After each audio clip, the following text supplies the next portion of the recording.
लक्ष्मण हाकेंची भावनिक पोस्ट बघितली आणि काही बातम्या आल्यात की लक्ष्मण हाके चळवळ सोडणार आहेत. ते फ्रस्ट्रेशन झालंय त्यांना.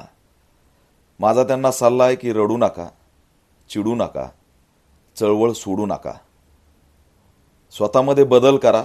लोकशाहीचं, संविधानाचं आणि डॉक्टर बाबासाहेबांच्या कायद्याने चालणारं राज्य आहे. तुम्ही दंड थोपटत असाल, मांड्या थोपटत असाल तर नक्कीच तुम्हाला फ्रस्ट्रेशन येईल. जे तुम्ही साथीदार निवडलेत ते गुन्हेगार आहेत, त्यांच्याकडे अभ्यास नाही. असेच हा साथीदार घेऊन जर निघालात, जातीवाद वाढवत निघालात, एससीच्या आरक्षणाला टार्गेट करत निघालात तर त्या ठिकाणी हे कायद्याचं आणि संविधानाचं राज्य आहे.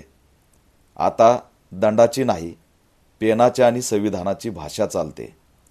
पेन आणि संविधान जर घेतला, जातीवाद जर सोडला, दंगलखोरीची भूमिका सोडली तर नक्कीच आपल्यासारखा कार्यकर्ता या चळवळीच्या कामाला येईल. मी सल्ला देतोय की चळवळ सोडू नका. संविधान हातात घेऊन दंड थोपटणं बंद करा आणि गुन्हेगार साथीदारांची साथ सोडा.